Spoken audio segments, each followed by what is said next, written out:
할렐루야! 오늘도 예배로 나오신 여러분들을 주님의 이름으로 환영하고 축복합니다.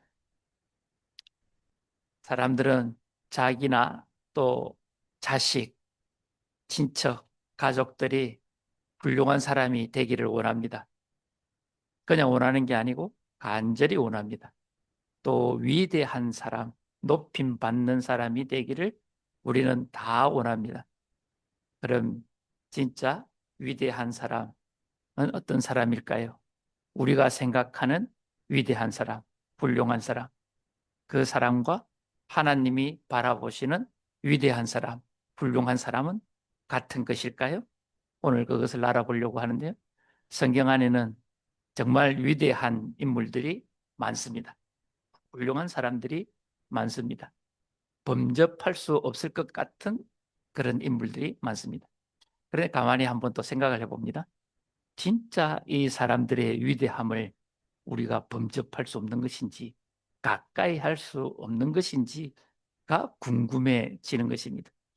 오늘 그 이야기, 위대한 이야기를 한번 알아보려고 하는데요. 오늘 본문에 우리가 알아보려고 하는 인물은 다윗입니다. 본문이 기록되어진 책 이름은 역대기입니다. 쉽게 말하면 왕들의 이야기입니다. 이스라엘 왕들의 이야기, 우리나라 조선실록, 왕조실록과 같이 그 이야기가 역대기라고 합니다. 조금 특징이 있는데요. 열왕기와는 조금 다릅니다. 남쪽 왕들의 이야기만 기록되어져 있습니다.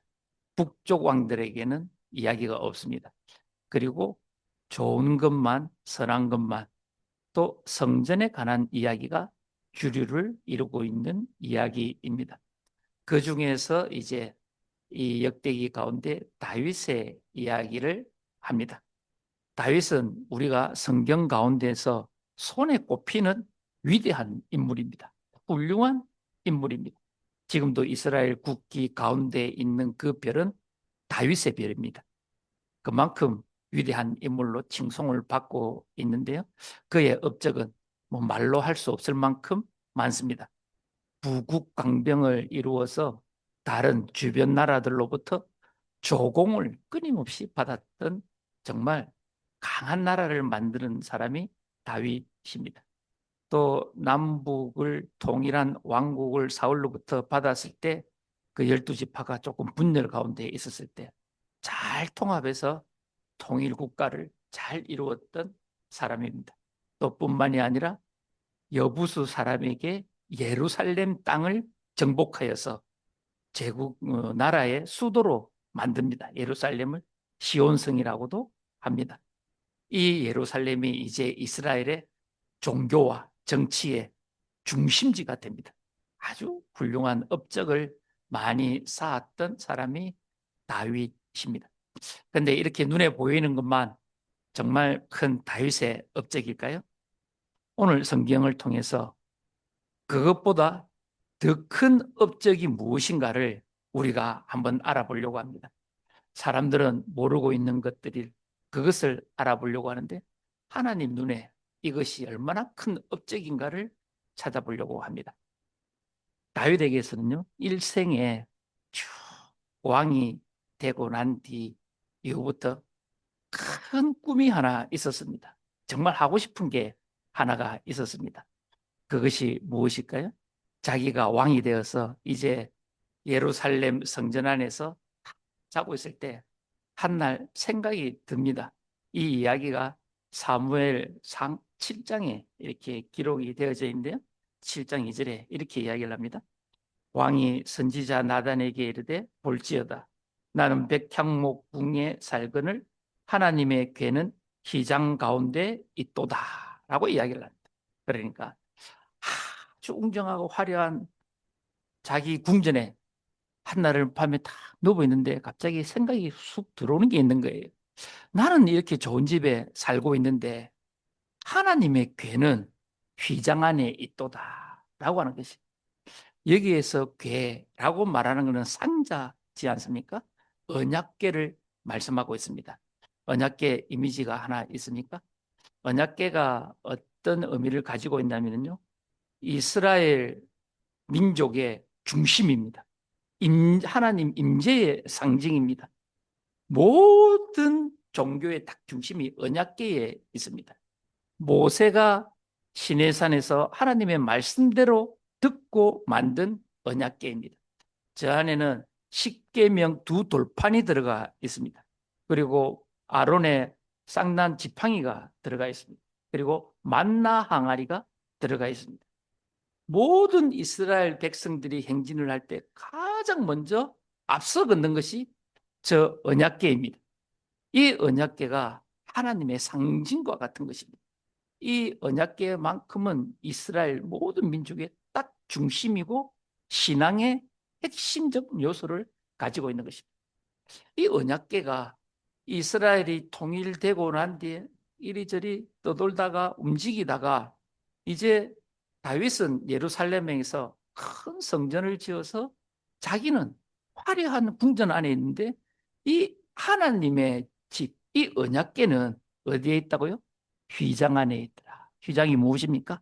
천막입니다. 천막. 그냥 천막에 내팽개져 있더라. 이게 마음이 너무 아픈 거예요. 이 아픈 마음, 오벤에돔의 집에 있었는데요. 너무 마음이 아파서 이 마음을 선지자 나단에게 그대로 이야기를 합니다.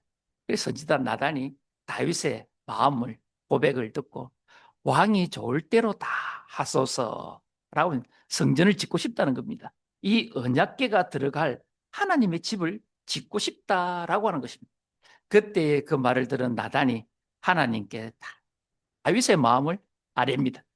하나님이 다 전해 들었습니다. 하나님의 마음이 어떨까요? 기분이 너무 좋지 않겠습니까? 감동받았습니다. 네 마음을 내가 진짜 감사히 받고 또 네 왕위가 네 후손에게 영원히 견고히 세울 것이다 라고 하나님께서 약속을 딱 해주십니다. 고마운 일이시죠. 근데 다윗이 하고 싶었던 그 성전, 거기에 대한 하나님의 대답은 무엇이었을까요? 하나님의 돌아온 대답이 역대상 17장 4절에 기록이 되어져 있습니다. 선지자 나단으로부터 딱 답이 돌아옵니다. 한번 같이 읽어보실까요? 가서 내 종 다윗에게 말하기를 여호와의 말씀이 너는 내가 거할 집을 건축하지 말라. 아멘. 너무 놀라운 말씀 아닙니까? 다윗은 진짜 하나님의 이 집을 짓고 싶었습니다. 웅장하고 화려하고 진짜 아름다운 집을 짓기를 아주 오래 전부터 계획하고 준비를 했었습니다. 얼마나 준비를 이 사람이 잘 하였을까요? 역대상 22장 8절이 아니라 먼저 다른 거 먼저 하나 읽어보겠습니다. 역대상 22장 14절에 이렇게 다윗이 성전을 어떻게 준비했는가를 제가 한번 읽어드리겠습니다. 내가 환난 중에 여호와의 성전을 위하여 금 10만 달란트와 은 100만 달란트와 녹과 철을 그 무게를 달 수 없을 만큼 심히 많이 준비하였고 또 제목과 돌을 준비하였으나 너는 더할 것이며 라고 말씀을 하고 있는데요. 보십시오. 14절에 가만히 보면은 내가 환난 중에 모든 것을 여호와의 성전 지을 모든 것을 준비했다라고 말씀하고 있습니다. 그러니까 아주 이전부터 자기가 전쟁 중에 있을 때에도 어려운 가운데 있을 때에도 고생하고 있을 때에도 여러 다른 일을 하고 있을 때 그때에도 마음 한켠에는 하나님의 집을 짓기 위해서 근 10만 달란트, 은 100만 달란트, 녹과 철은 헤아릴 수 없을 만큼 많이 준비를 했다는 것입니다. 그러니까 다윗은 하나님의 말씀만 딱 들으시면은 바로 집을 지을 준비가 다 갖추어져 있는 것입니다. 그런데 하나님께서 돌아온 대답은 니는 내 집을 짓지 말라 라고 옵니다. 마음이 얼마나 아팠겠습니까? 이렇게 평생을 준비하는 마음으로 모든 것을 다 예비해 놓고 준비했는데 하나님은 허락을 하지 않고 거절을 하시는 것입니다. 이때 하나님께서 이제 그 거절하시는, 짓지 말라고 하는 이유를 말씀을 하십니다. 역대상 22장 8절 우리가 다 같이 한번 읽어보실까요?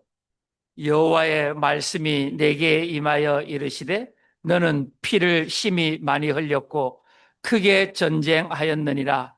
내가 내 앞에서 땅에 피를 많이 흘렸은즉 내 이름을 위하여 성전을 건축하지 못하리라. 아멘.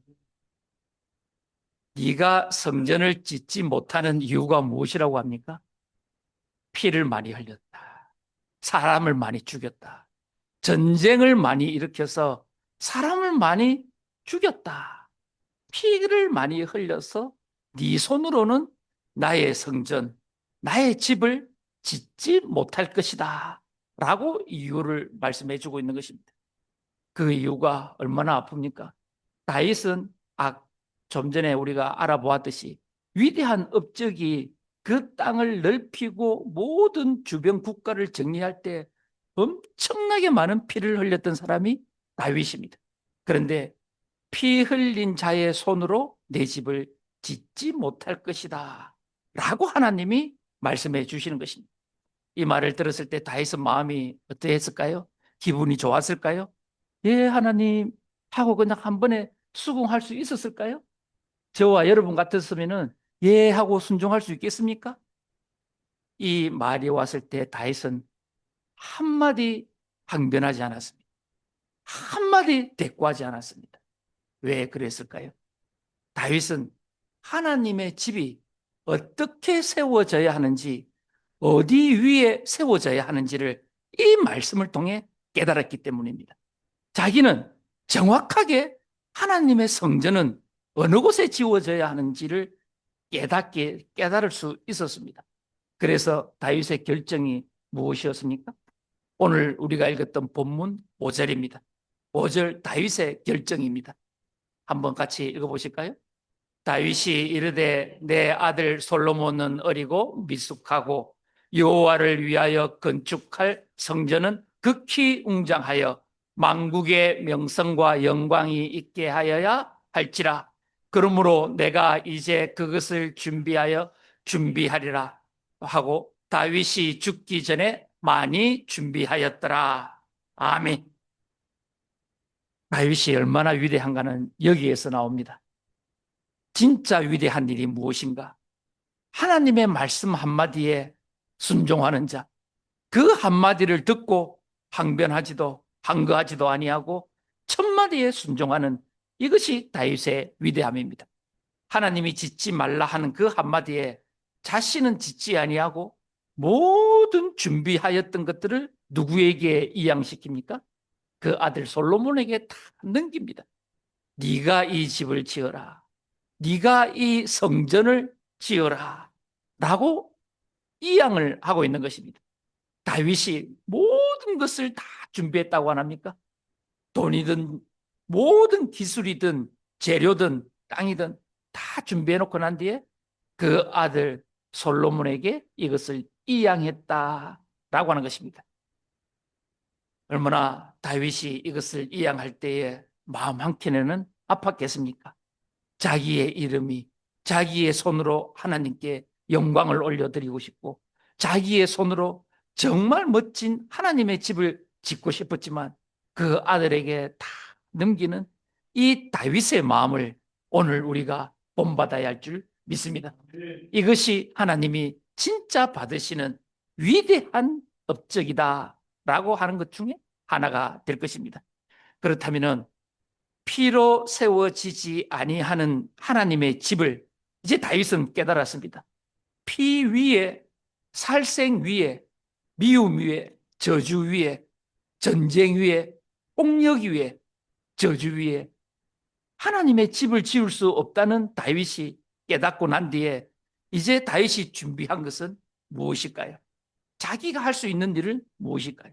그것이 오늘 우리가 읽은 본문 1절부터 4절까지의 말씀입니다. 먼저 1절을 한번 읽어보실까요? 다윗이 이르되 이는 여호와 하나님의 성전이요 이는 이스라엘의 번제단이라 하였더라. 아멘. 하나님의 성전의 틀을 말씀하고 있는 것입니다. 그 터가 어디인가를 이제 말씀을 하고 있는데요. 앞에 이제 읽어보면은 21장에 쭉 읽어보면은 아라우나의 가장마당, 아르논의 가장마당 위에 지금 성전을 짓는다라고 말씀하고 있습니다. 아라우나의 타작마당은 어떤 타작마당입니까? 21장을 가만히 읽어보면요, 다윗이 하나님 앞에 큰 죄를 짓습니다. 바세바 사건 말고 또 다른 죄를 짓습니다. 인구조사를 합니다. 그 인구조사를 하고 하나님은 진노하여서 전염병이 돌게 하여서 하루에 7만 명이 죽어버립니다. 이때 다윗이 회개하고 엎드려서 제단을 쌓고 제물을 드리고 제사를 드렸던 곳이 아라우나의 가장마당입니다. 예루살렘 땅, 예루살렘 중간에 있는 그 곳입니다. 가장마당 가운데 제단을 쌓습니다. 이곳에 성전을 지어라. 집틀을, 하나님의 성전 틀을 지금 1절에 말씀하고 있는 것입니다. 그러니까 하나님의 성전 틀은 어디에 짓는 것입니까? 회개 위에 짓는 것입니다. 회개함 위에 하나님의 집을 짓는 것입니다.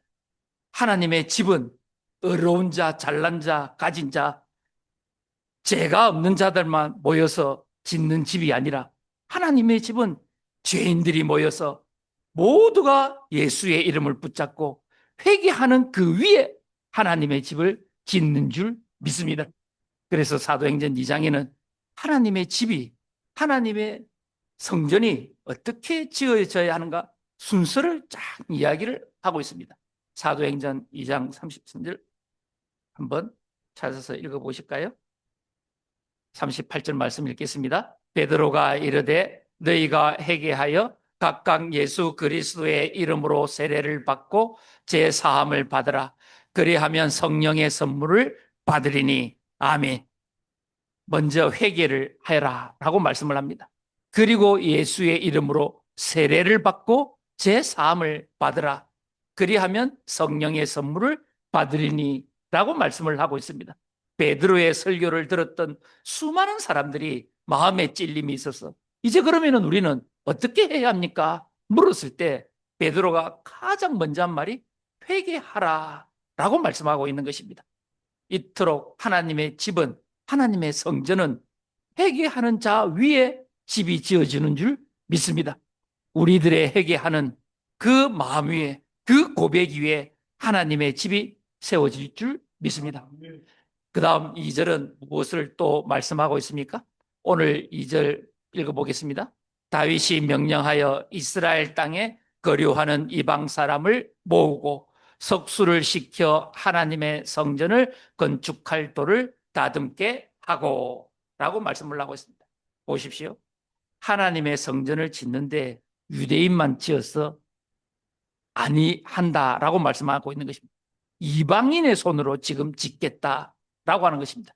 이방인의 손도, 이방 사람들도 하나님의 성전을 지을 수 있다라고 말하고 있는 것입니다. 이때의 이방인은 어떤 사람들입니까? 역대하에 보면은 이 이방인들이 이미 얼마나 많은 수가 있는지를 우리들에게 가르쳐 주고 있습니다. 역대하 2장 17절 말씀 한번 읽어볼까요? 전에 솔로몬의 아버지 다윗이 이스라엘 땅에 사는 이방 사람들을 조사하였더니 이제 솔로몬이 다시 조사함에 모두 15만 3,600명이라. 아멘. 보십시오. 이미 다윗 때에 15만 명에 육박하는 사람, 이방인들이 이스라엘 안에 같이 살고 있었다라고 말씀하고 있는 것입니다. 그러니까 이 사람들로 말미암아 석수, 돌을 쪼개는 일, 하나님 성전 짓는 일을 시키겠다라고 하는 것입니다. 가만히 보십시오. 하나님의 집을 짓는 데에서는 차별이 없는 것입니다. 어느 누구도 차별화해서 니는 되고 니는 안 되고 너는 가능하고 너는 안 되고 라고 하는 조건이 없다라고 하는 것입니다. 유대인은 유대인만 하나님의 집을 지을 수 있는 것 같이 생각을 했습니다. 그러나 하나님은 많은 이방의 사람들의 손으로 지어지는 것이 하나님의 집이다 라고 하는 것을 우리들에게 분명하게 가르쳐주고 있는 것입니다. 하나님은 차별이 없습니다. 있는 자나 없는 자나 많이 배운 자나 못 배운 자나 어떤 사람에 상관없이 하나님은 그 한 명의 손을 통하여 하나님의 집을 짓겠다라고 말씀해 주고 있으신 것입니다. 이어서 이제 3절은 또 어떤 집을 지을 것인가, 어떻게 지을 것인가 다윗이 이야기를 하고 있습니다. 다윗이 또 문짝목과 그물못에 쓸 철을 많이 준비하고 또 무게를 달 수 없을 만큼 심이 많은 놋을 준비하고 라고 말씀하고 있습니다. 저게 이제 문짝목과 그물못 이런 게 나오지 않습니까? 이거는 문짝과 문틀 사이를 연결시켜주는 그 못을 말합니다. 철로 만든 못. 그리고 그물못은 이 장석, 그러니까 접시에 연결시켜주는 그것이 그물못입니다. 그게 치는 못이 그물못입니다. 가만히 보면은 너무 사소한 것입니다. 집을 짓는데 아주 사소하고 뭐 신경 쓰지 않아도 될 것 같은 이런 것들은 그냥 기술자들이 알아서 준비하고 만들면 되는 것 같은 것들을 지금 다윗은 일일이 다 기록을 하고 자기가 준비를 하였다라고 말씀을 하고 있는 것입니다.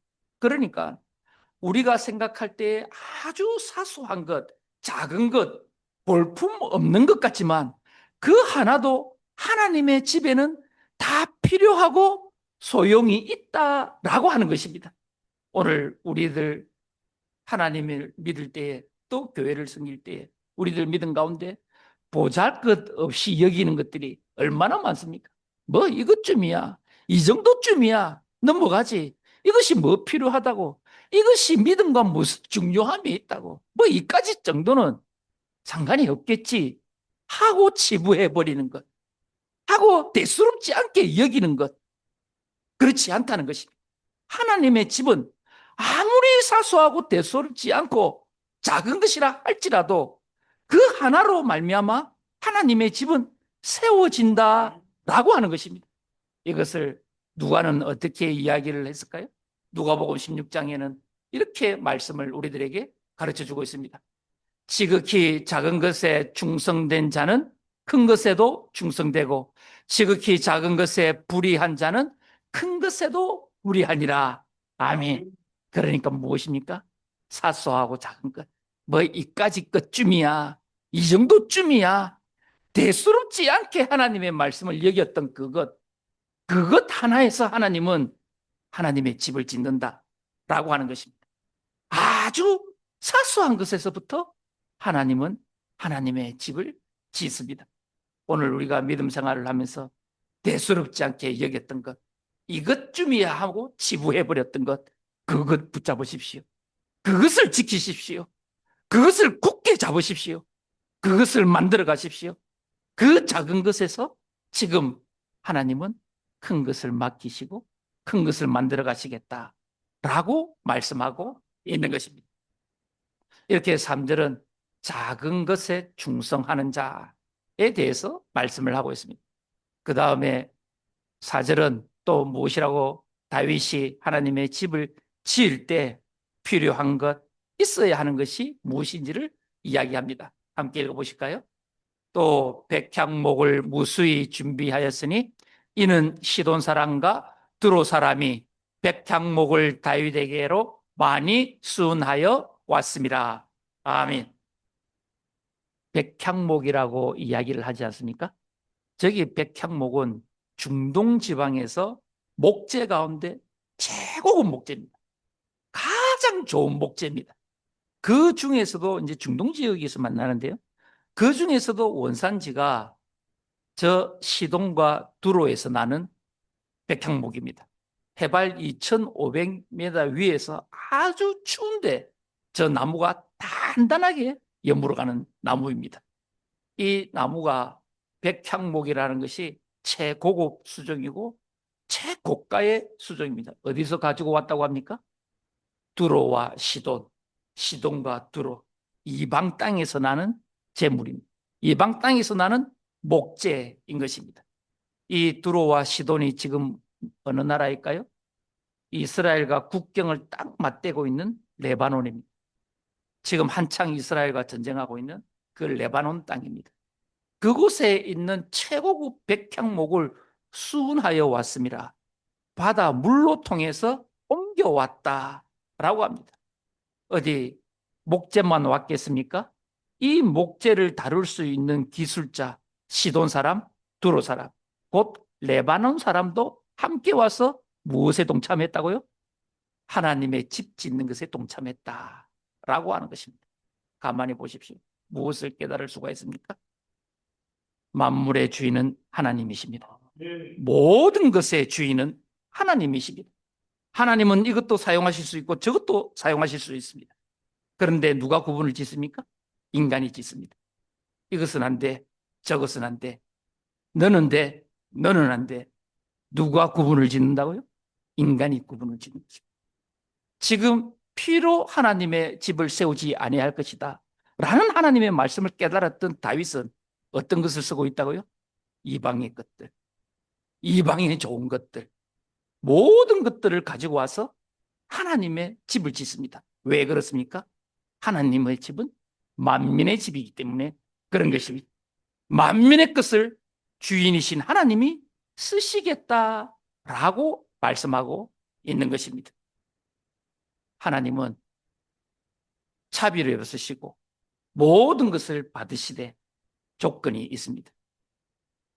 예수 그리스도를 믿는 모든 자의 예배를 받으시는 분이 우리 주 하나님이신 것입니다.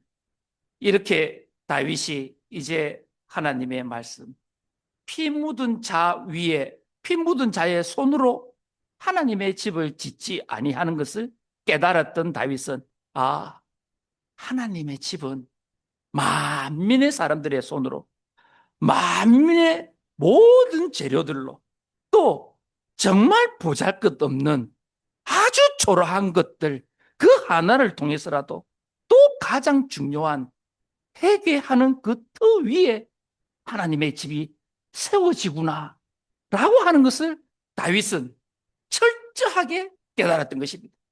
이 모든 것을 깨달았으니까 무엇을 할 수 있습니까? 하나님이 네 손으로 내 집 짓는 것을 허락하지 아니할 때 수긍할 수가 있었던 것입니다. 받아들일 수 있고 순종할 수 있었던 것입니다. 하나님의 집은 회개하는 자 위에, 차별이 없는 것 위에, 사소한 것 위에 또 만물을 다 사용해서 짓는 것이 하나님의 집이다 라고 하는 것을 다윗은 깨달았기 때문에 자기가 그토록 열성을 다해서 준비하였던 모든 것들을 누구에게 이양시키고 전해줄 수가 있었습니까? 그 아들에게 넘겨줄 수가 있었던 것입니다. 자기의 고집과 아집 하나도 찾아볼 수 없는 것이 지금 다윗의 모습인 것입니다.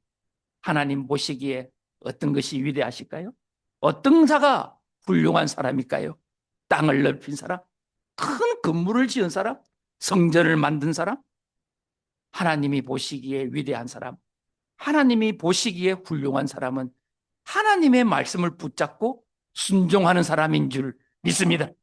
그 사람이 하나님 보시기에는 높이 올려드릴 수 있는 사람이다 라고 하는 것을 오늘 본문 가운데 우리들에게 가르쳐주고 있는 것입니다. 하나님은 우리들에게 예배를 누구를 통해 받으십니까? 예수님을 통해 예배를 받으십니다. 예수님은 다른 사람의 길을 통해서 우리 안에 하나님의 집을 짓지 않았습니다. 하나님의 집을 우리 안에 누구의 피로 지었습니까? 예수님의 피로 하나님의 집을 우리 안에 만들어주신 줄 믿습니다. 예수 그리스도는 이렇듯 자기의 피를 흘려서 모든 사람의 죄를 사하여서 하나님 앞으로 나아올 수 있게 만드신 분이 우리 주 예수 그리스도인 것입니다. 하나님의 집은 자기의 희생, 예수 그리스도의 그 피 위에 세워지는 것이 하나님의 집인 것입니다. 그렇다면 하나님 집 안으로 예배하러 가는 자는 누가 되겠습니까? 누가 하나님 집 안에 예배드리는 자가 될 수가 있겠습니까? 오직 예수 그리스도의 이름을 붙잡고 그가 어디에 서 있든 무엇을 하든 영과 진리로 하나님께 예배드리는 자가 참된 예배자인 줄 믿습니다. 우리가 예수의 이름을 붙잡아야 하는 이유, 예수의 그 피를 붙잡아야 하는 이유가 여기에 있습니다. 예수 그리스도의 피를 붙잡고 그 이름을 붙잡고 영과 진리로 예배하는 자는 그가 누구라 할지라도, 그가 어떤 위치에 있다 할지라도, 그가 어떤 혈통 가운데 있다 할지라도, 어떤 국가 가운데 있다 할지라도 영과 진리로 나온 자는 모두가 하나님의 자녀인 것입니다.